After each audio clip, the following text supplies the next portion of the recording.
Hey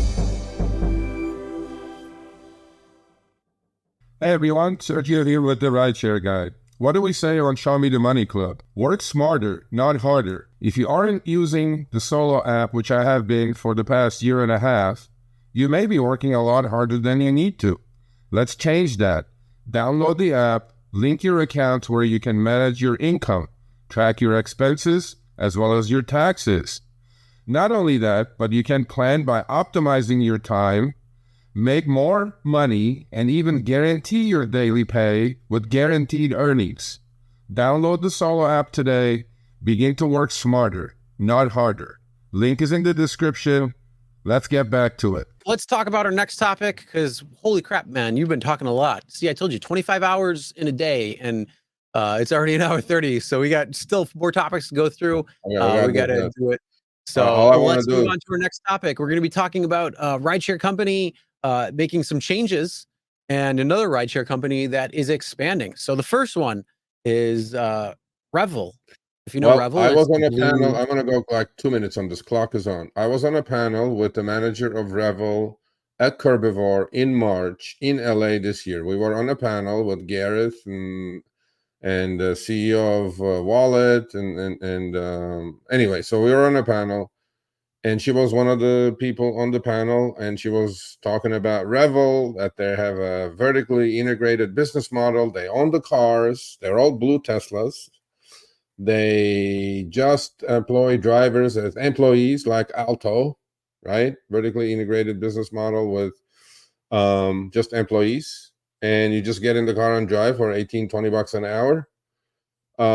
Seems like Alto had a little bit of a slowdown, I guess, because they moved away, from a couple of cities. They shut it down. And it seems like Revel is going the same kind of direction. Ex-taxi startup Revel to lay off drivers because they are employees. They're not independent contractors. For Uber-like gig model, I guess you say if you can't beat them, you join them. That's what happens. You know what this tells me? What's this tell you? This tells me that an employee model would not work, because if you are using an employee model and trying to actually go that route like Revel did, and now they're like, hey, we aren't going to do this anymore. We can't do this anymore. We're going to go back to the Uber-like style where it's the independent contractor.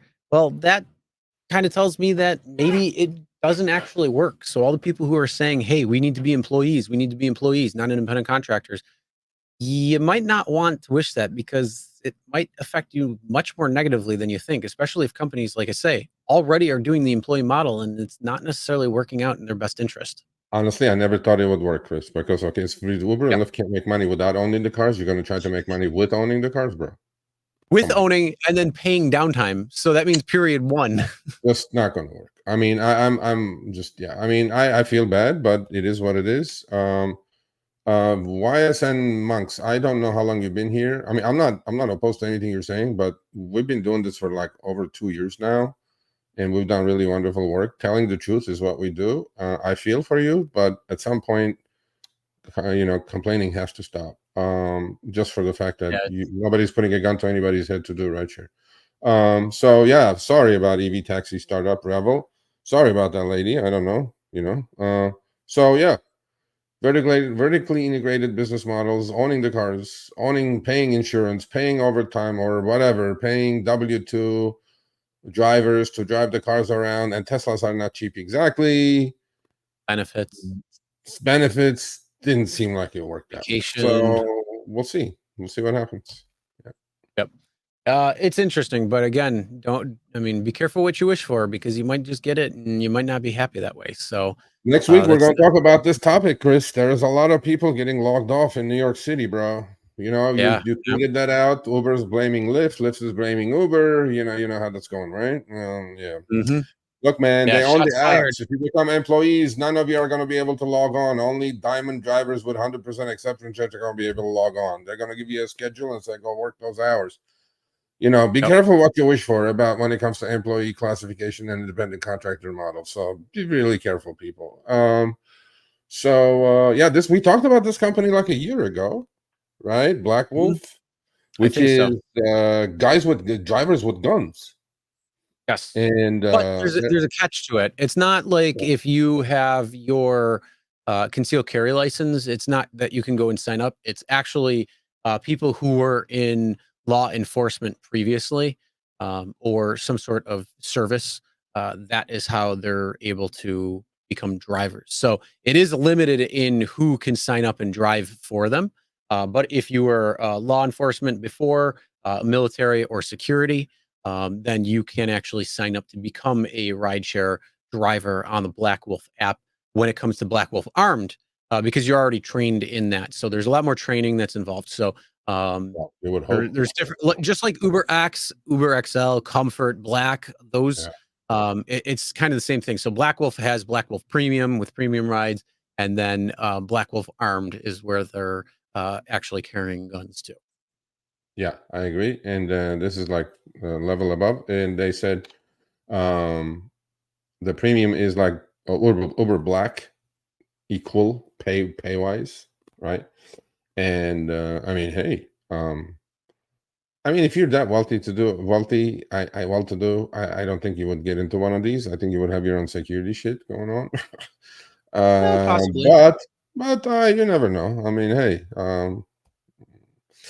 because look, we know how opposed, how against the TOS is carrying even bear spray or mace or a baseball bat or whatever, Hey, right? What they don't know won't hurt them. That's that's a given.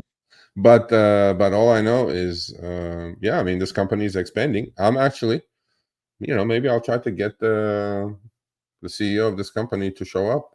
I have actually, in interviews lined up with a couple CEOs. A new rideshare company for females only, who started in Atlanta, and she's right next to Uber and Lyft's pickup points at Atlanta Hartsfield Jackson, which is the busiest airport in the country.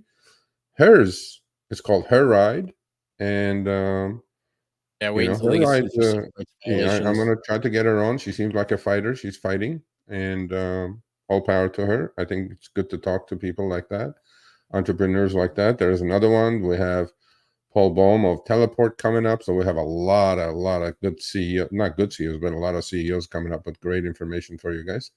So Nice. yeah, we should try to get this guy. Yeah, especially so they were in launching in Atlanta, and now they're expanding to Miami and Fort Lauderdale. So that whole area, if you're in that area, if you were law enforcement, military, or security sector, hey, you got another option now. Yep. Yeah. I mean, you've done this before. You're a serious guy.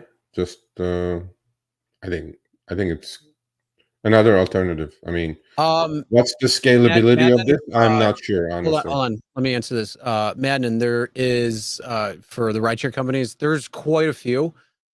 Actually, there's an article that RSG posted. It's going to be a link in the description that can tell you where I'm going to tell you the different rideshare companies that are around, and you can see if they're available in your area or not.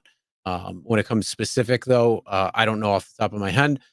So that is probably your best bet to look and see what companies are operating and then where they're operating. Yeah, I don't know if Rides is in North Carolina. I'm pretty sure they are. But stay tuned. There's a couple other ones coming around. We talked about the one in the Bay Area. We talked about InDrive a while ago. There may be some news coming up on InDrive shortly, as far as expansion is concerned. So we'll keep you guys. Speaking of CEOs, there's Rebecca. Speaking of CEOs, Rebecca, how are you, Rebecca? Who is launching around New York, North Carolina now? There you go. In a few months. You go.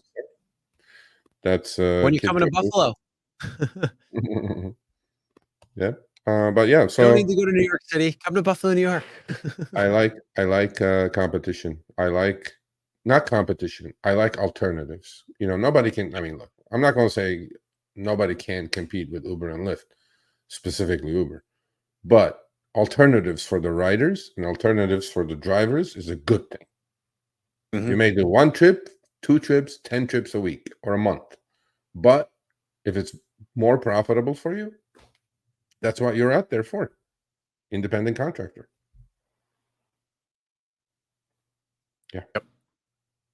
Your time goes to the highest bidder. And when there's more bidders, you're going to make more money. So that's what we need. We don't need 2 companies. We need a plethora of companies. All right, thanks for watching. That short little clip was from our live stream, Show Me the Money Club with Sergio and myself, Tuesdays, 6 p.m. Eastern, 3 p.m. Pacific. Make sure you subscribe, turn on all notifications so you'll be notified when we go live, as well as all of our awesome content. Make sure to check out this video right here, which will take you to the entire live stream, or check out this video right there. All right, drive smart, everyone.